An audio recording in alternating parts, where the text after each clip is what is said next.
Ẹ kú ojúmọ́ gbogbo Olúfìmọ̀ family. Mo sì kí yín pé ẹ kú àkókò yìí. King Dr. Saheed Òṣùpá.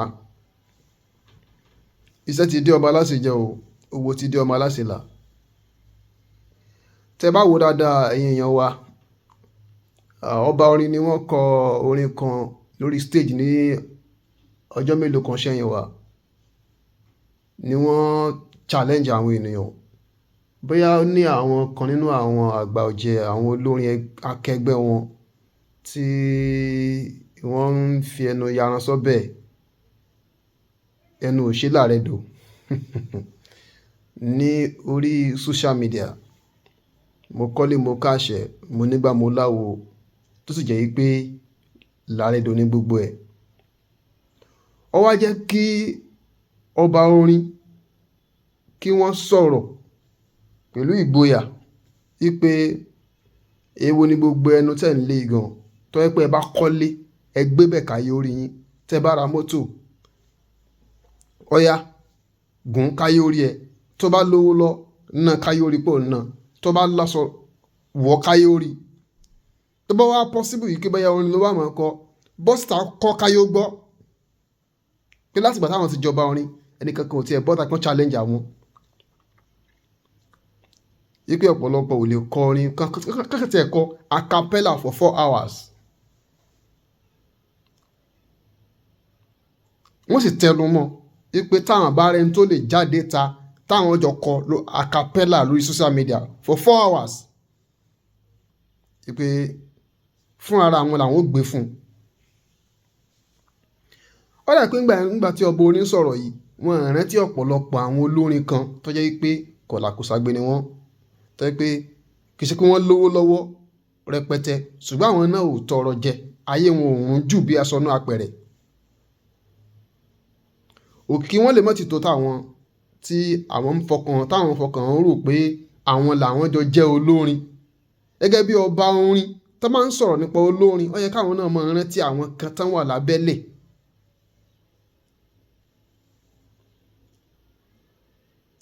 Kó tó di pé wọ́n sọ̀rọ̀ nípa a cappella. Òkìkí Bright tí wọ́n jáde báyìí. Kíní kan wà tí mo fẹ́ ká mọ̀ lọ́pọ̀lọpọ̀ ìgbà míì wà ọ̀pọ̀lọpọ̀ àwa tá a jẹ́ Vans Club àlẹ́kọ̀ọ́ bá ń torí pé iṣẹ́ tí wọ́n jẹ́ mú a kàn nífẹ̀ẹ́ sí àwọn olórin kan ni tàbí àwọn onítíátà kan tàbí àwọn agbóhùnsáfẹ́fẹ́ kan ni tàbí anybody sàtásá nífẹ̀ẹ́ sí tó jẹ́ bí celebrities.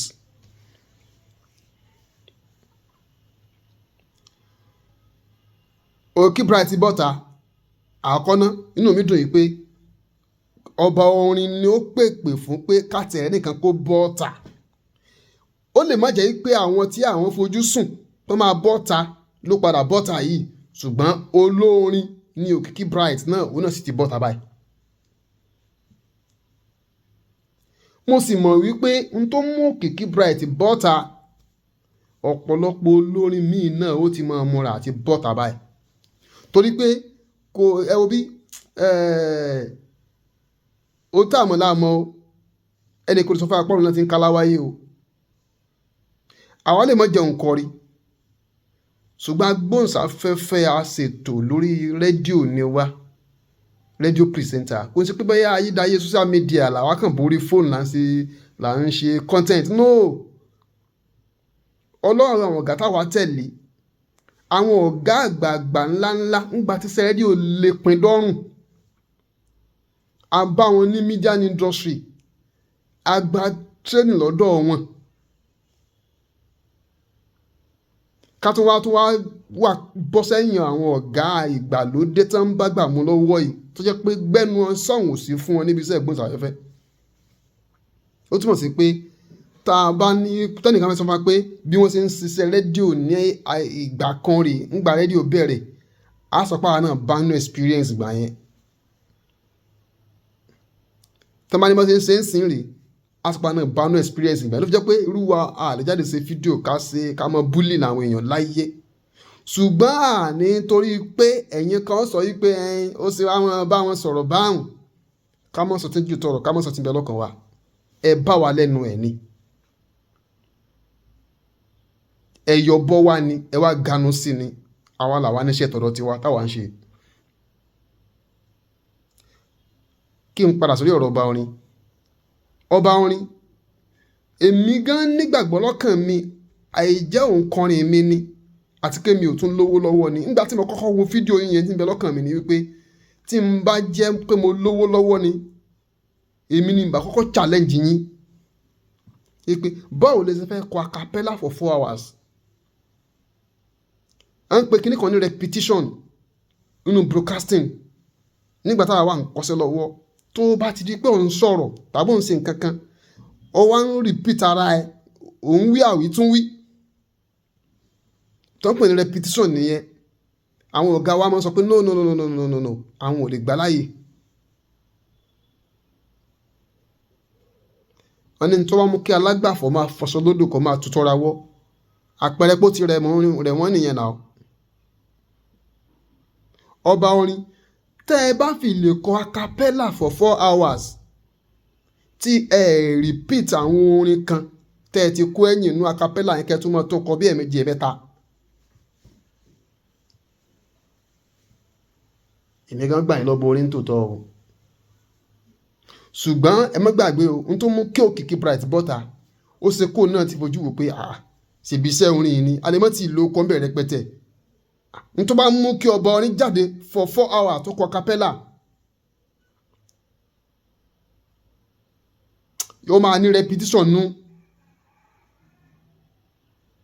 yes tó bá sì mú kí ọba orin kọ acapella for 4 hours tó ní repetition nínú tó ní àwítúnwí nínú ẹ má jẹ́ ń tàn yín Òkìkí Bright máa kọ 7 hours tó sọ yẹn tó tọ́ because òun náà máa include repetition mọ́ tiẹ̀ náà nínú nítorí mo kọ́ bọ́ ní kọ 4 hours tẹ́yìn bá fi lè gbé fún ẹ pé ọba wa nìyẹn olúfi máa kọ́kọ́ kíní kan ẹ̀ bẹ̀rẹ̀ sí èèlì wọn Òkìkí Bright máa bọ́ta ó máa kọ 7 hours ṣùgbọ́n náà máa fi repetition kò tiẹ̀ ní tó bá rí ìgbà títí ẹ̀ lè sọ pé ó ti fi repetition kún ẹ̀ tó bẹ́ẹ̀.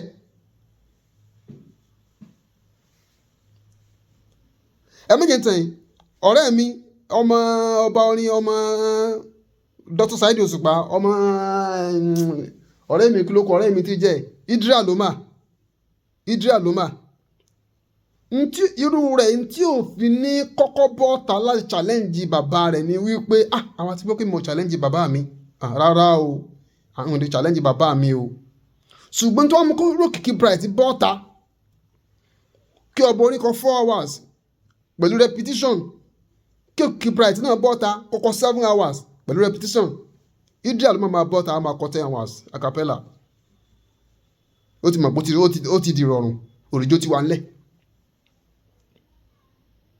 wọ́n sì ń pe bàbá kan náà ní Gbógeráyè lẹ́kọ̀ọ́ Gbógeráyè ṣé bàbá yẹn gangan lèmi kọ́kọ́ rí lẹ́yìn tá a bá pè ní ọba acapella.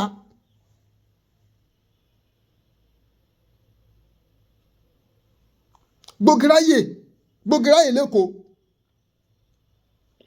nígbà tèmi wà tá a sì ń wà lọ́dọ̀ tí à ń ṣiṣẹ́ sound studio àwọn DJ lágbolágbo ìyá Síkírá máa wulẹ̀ máa rọra tí àwa kọ́kọ́ fi ń train kó tó di pé a padà di ẹni tó ń ṣiṣẹ́ ìgbóhùnsáfẹ́fẹ́ ibi táwọn kan ti bẹ̀rẹ̀ pa ń gbóhùnsáfẹ́fẹ́ nìyẹn ibi mo ti lọ́kọ́ nífẹ̀ẹ́ sí ká máa gbẹnu sí máìkì nìyẹn kọ́nà máa fọ̀nù kẹ́ bọ̀dá wa tí ó train wá ń gbà yẹn bọ̀dá wa kan níbi ó ti bí wá ń gbà yẹn ni wọ́n ní sound studio àwọn èèyàn tó máa ti ń wo fídíò wọ́n ti mọ̀ wọ́n ti rántí Young Saro sound studio àwọn ni wọ́n máa kún sound studio káàkiri táwọn máa ń tẹ̀lé wọn gbà náà ìgbà yẹn tá a bá lọ play lójú agbo ọ̀pọ̀lọpọ̀ àwọn driver tó máa ń wa mọ́tò bus Èkó àwọn ni wọ́n kọ́kọ́ mú Live KZ Gbógeráyè wá fún bọ̀dá wa yẹn nígbà yẹn tí bọ̀dá wa yẹn rà lọ́wọ́ wọn. Gbógeráyè tó bá fẹ́ ṣe Live KZ nígbà yẹn Live KZ tí Gbógeráyè máa ń ṣe 90 something ó lè play fún bíi 1.5 hours tí ó fi play lójú kan ojú kejì náà bí 1.5 hours ojú kan àkọ́kọ́ Gbógìráyè lè fi kọ acapella àwọn náà ń bẹ́ wọn tí kú náà ẹ̀rìn tí pàwọn yẹn wà ní tẹ́fì sọ pé ẹ̀yin lè kọ acapella 4 hours Gbógìráyè orin nǹkan púpọ̀ sájẹ́ tó lágbára àwọn àṣà burúkú olówó kan ní ìyàwó olórin á ṣe sùúrù ni ìyàwó onímọ́tò á ṣe sùúrù ni ìyàwó ẹlẹ́ran á ṣe sùúrù ni torí ìyàwó kan ò rán wọ́n 4 mẹ́fà náà ń fẹ́ tàbí jù bẹ́ẹ̀ lọ ìyàwó ó ti róko olóko okùn kó tó lọ gbé pa sí tí bọ̀dá yẹn bá gbọ́ fídíò mi wọ́n ti ọmọ ètí ń bọ̀ níbọ̀ tipẹ́tipẹ́.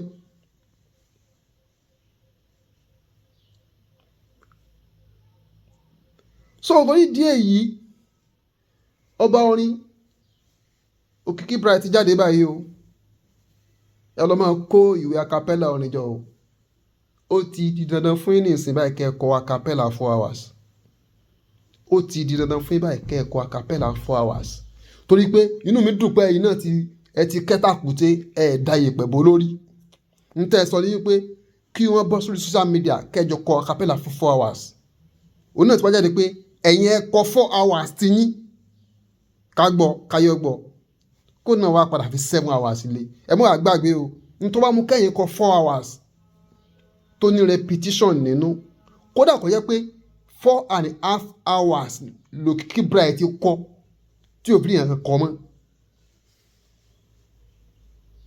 gbogbo nǹkan tẹ́ promise pátá pé ẹ̀sìn lẹ gbọ́dọ̀ ṣe fún Òkìkí Bright o gbogbo ẹ̀ pátá lẹ gbọ́dọ̀ ṣe fún Òkìkí Bright kódà ẹgbọ́ àní àgbàdé ọbọrin lórí yín o ẹ̀yin lọ borin o torí source Fuji ló fi yín jẹ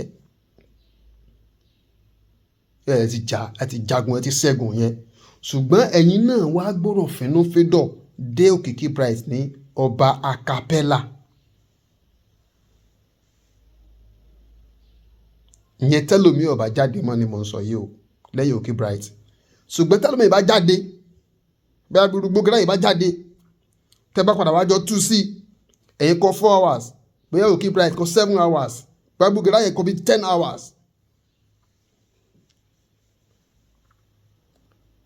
ẹ gbúdọ̀ dé ẹni tó bá ń win kíní yẹn ní adé ọba acapella ẹ sì gbọ́dọ̀ ṣe nǹkan tó ṣe pàtàkì tí ó dá ògo tiwọn náà padà sínú agboolé Fuji ìgbà yẹn gẹ́gẹ́ látò wá rí gẹ́gẹ́ bí ọba orin àgbáyé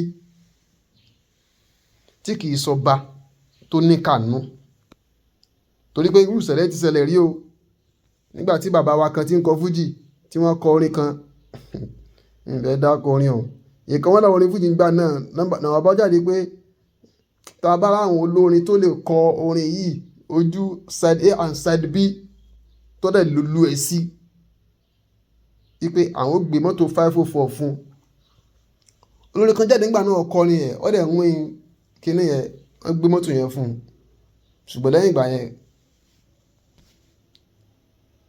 wọ́n sì láyé mọ́ báyìí lẹ́yìn ìgbà yẹn wọ́n sì láyé mọ́ báyìí so Òkìkí sì rèé ó ti ń pòǹgbẹ ògo tipẹ́ so ẹ jẹ́ kọ́ lọ ń lò yín láti gbéga tó mọ̀ ìpè tó wá lè mú kẹ́yìn kọ acapella 4 hours tí ó bá fi lè rí repetition nínú Òkìkí máa kọ 7 hours tó sọ yẹn o àṣetọ́ wà ń bẹ̀ nìyẹn ṣùgbọ́n tẹ́ ẹ bá kọ 4 hours tí ò ní repetition Òkìkí kò lè kọ 7 hours o kò lè kọ 7 hours ṣùgbọ́n ó ṣe kó náà kọ 4 hours ṣùgbọ́n mọ́ àgbàgbé pé ẹni tẹ́ ẹ sọ ni pé tẹ́ ẹ bá lè jọ kọ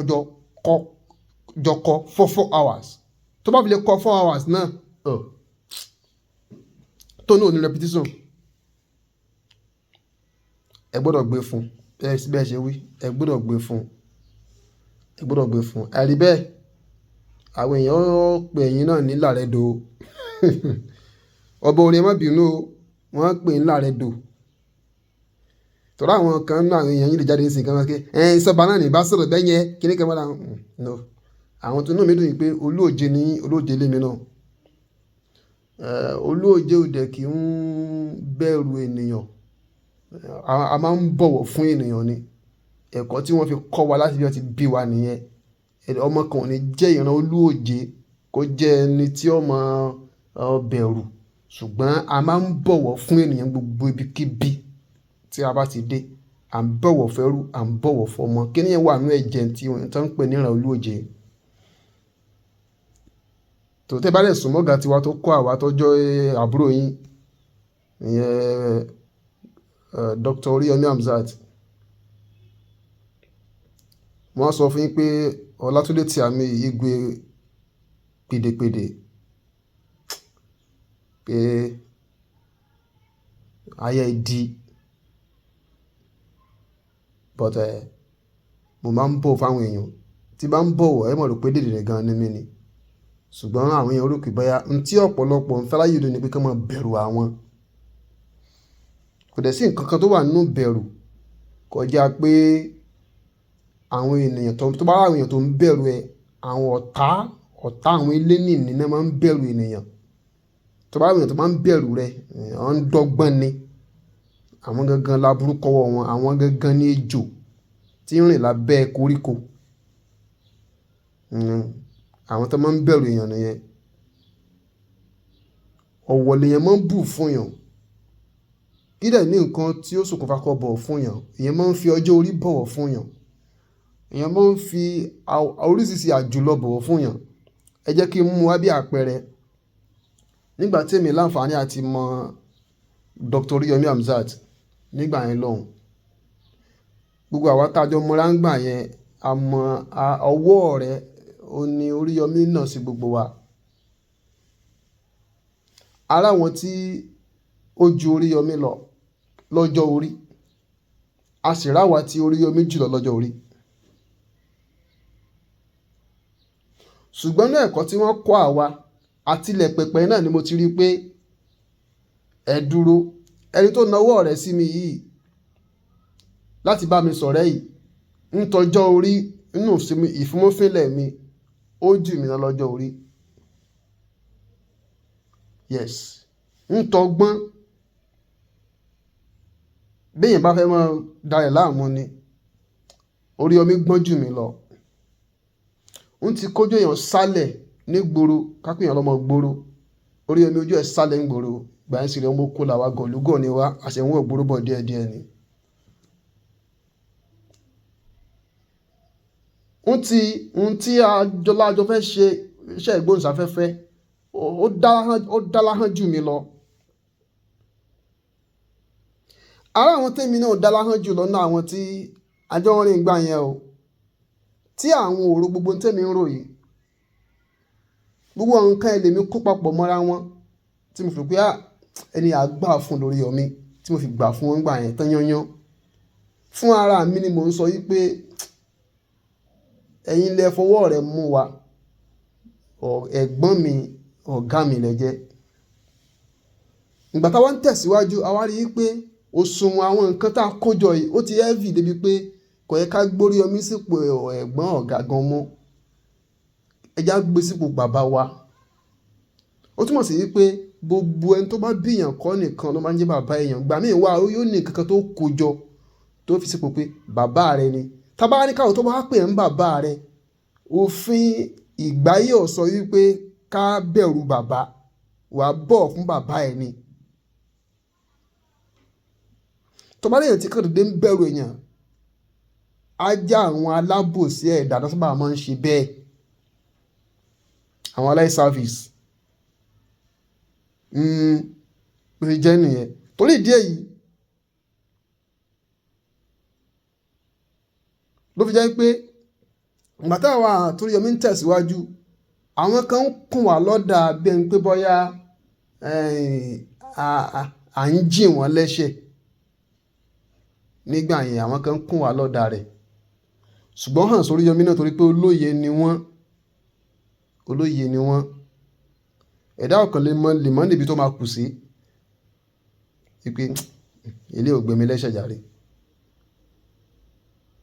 Torí ìdí èyí, ohun tí mò ń try láti sọ nísìnyí pé fún ọba orin ni wípé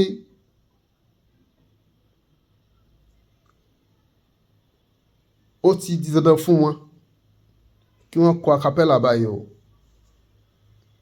wọ́n kọ o torí tí wọ́n sọ wípé ìwọ kọ́ ni màá bá wí ajẹ́pọ̀ lẹ́mẹ̀ ìwọ̀jà nìyẹn o torí mi bá ṣe fẹ́ ṣe gan náà ẹ̀yin náà ṣe wá bù kàn jẹ̀ báwọn acapella 4 hours bó lẹ ti fẹ́ kọ 4 hours bó lẹ ti fẹ́ kọ ẹ̀dùn náà mẹ́ta pé wákàtí mẹ́rin ni mẹ́ta pé ní wákàtí mẹ́rin ni wákàtí mẹ́rin àwa gan tá a jẹ́ agbóhùnsáfẹ́fẹ́ mọ̀tẹ́yìn olórin fi rí afín ni tẹ́ sọ pé orin gangan lọ̀gá ọ̀rọ̀ nìyẹn ó ní wípé tá a bá wà lórí console wa tá à ń ṣe program lọ́wọ́ tá a bá ń rí orin tá à ń gbé òkè gbélẹ̀ tá à ń gbé òkè gbélẹ̀ ẹnu wọ́n mọ̀ yọ̀ lọ ni a lè ṣe program 5 hours kódà pé instrument àgànlá rí a mọ̀ sí nǹkan yẹn lọ ni but ẹni ẹ̀kọ́ sẹ́lù wọn mọ̀ já sí kí wọ́n fún ẹ ní swagger wọ́n lọ fẹ́ kọ acapella 4 hours kíní kan yìí náà o format ẹ bá lò ó náà ni àwọn yòókù náà máa lò tí ó fi máa rọ̀ wọ́n lọ́rùn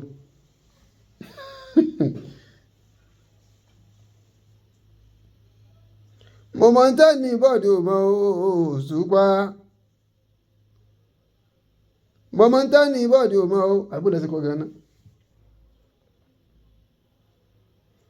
mo àná bí ìbàrí mo àná bí Òṣùpá mo àná bí ìpàṣọ mo mọ̀ rápálá ọba látọ̀ síbẹ̀ o acapella ló wà là àwọn retí o ẹ ṣé gan o.